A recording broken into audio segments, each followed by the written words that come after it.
Hello ಎಲ್ರಿಗೂ ನಮಸ್ಕಾರ. ಹೊಸ ವಿಡಿಯೋಗೆ ಸ್ವಾಗತ ಸುಸ್ವಾಗತ.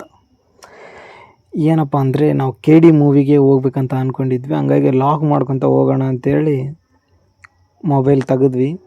ಬಟ್ ಲಾಗ್ ಮಾಡೋಕ್ಕಾಗಲಿಲ್ಲ, ಯಾಕಂದ್ರೆ ನಮಗೆ ಪಬ್ಲಿಕಲ್ಲಿ ಮಾತಾಡೋಕ್ಕಾಗೋದಿಲ್ಲ ಅಂತ ನಾವು ನಿನ್ನೆ ಮೊಬೈಲ್ ಹಿಡ್ಕೊಂಡು ಹೋದ್ಮೇಲೆ ಗೊತ್ತಾಯಿತು. ಆಗಲೇ ಹಿಂದೆ ಯಾವುದೋ ಒಂದು ಮೂವಿಗೆ ಹಿಂಗೆ ಹೊರಟಿದ್ದು, ಹಿಂಗೆ ಮಾತಾಡ್ಕೊತ ಹೋಗೋಣ ಅಂತ. ಬಟ್ ಅವಾಗಲೂ ಆಗಲಿಲ್ಲ, ಇವಾಗಲೂ ಆಗಲಿಲ್ಲ.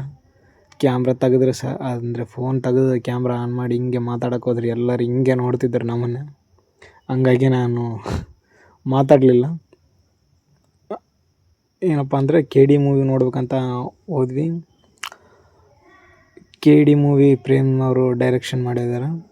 ಅದರಲ್ಲಿ ಸಂಜಯ್ ದತ್, ಶಿಲ್ಪಾ ಶೆಟ್ಟಿ, ರಮೇಶ್ ಅರವಿಂದ್, ರವಿಚಂದ್ರನ್ ಅವರು ಮತ್ತು ಇನ್ನು ದೊಡ್ಡ ದೊಡ್ಡ ನಟರ ಆ ಮೂವಿಲಿ ಆ್ಯಕ್ಟ್ ಮಾಡ್ಯಾರ. ರವಿಶಂಕರ್ ಅವರು ಅದರ, ಧ್ರುವ ಸರ್ಜಾ ಅವರು ಮೇನ್ ಲೀಡಾಗಿ ಕಾಣಿಸ್ಕೊಂಡಿದ್ದಾರೆ. ಮತ್ತು ಆ್ಯಕ್ಟ್ರೆಸ್ ರೇಷ್ಮಾ ನೆನಯ್ಯ ಅವರು ಕೂಡ ಹೀರೋಯಿನಾಗಿ ಆ್ಯಕ್ಟ್ ಮಾಡಿದ್ದಾರೆ.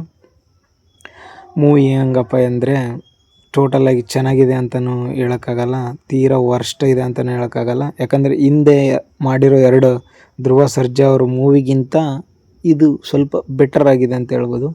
ಯಾಕಂದರೆ ಪೊಗರು, ಮಾರ್ಟಿನ್ ನೋಡಿದ್ರೆ ಅವೆರಡು ದೊಡ್ಡ ಲೆಜೆಂಡ್ರಿ ಮೂವೀಸು, ಸಣ್ಣ ಲೆಜೆಂಡ್ರಿ ಮೂವೀಸ್ ಅಲ್ಲ ಅವು ಮಾತ್ರ.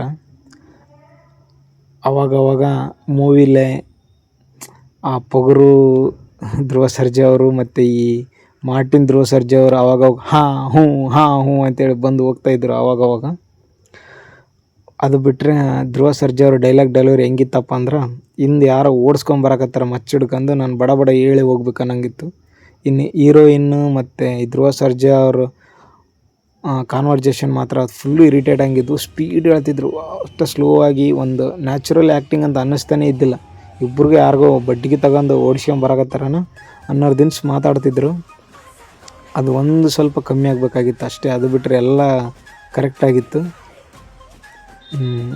ಮೂವಿ ತುಂಬ ಎಕ್ಸ್ಟ್ರಾರ್ಡಿನರಿ ಅಂತ ಹೇಳೋಂಗಿಲ್ಲ, ಆ್ಯಾವ್ರೇಜ್ ಮೂವಿನೇ.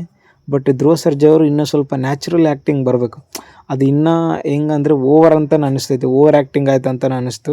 ಹೀರೋಯಿನ್ನು ಮತ್ತು ಧ್ರುವ ಸರ್ಜನ್ ಪಾತ್ರ ಮಾತ್ರ ಓವರಿಂಗ್ ಆಯಿತು.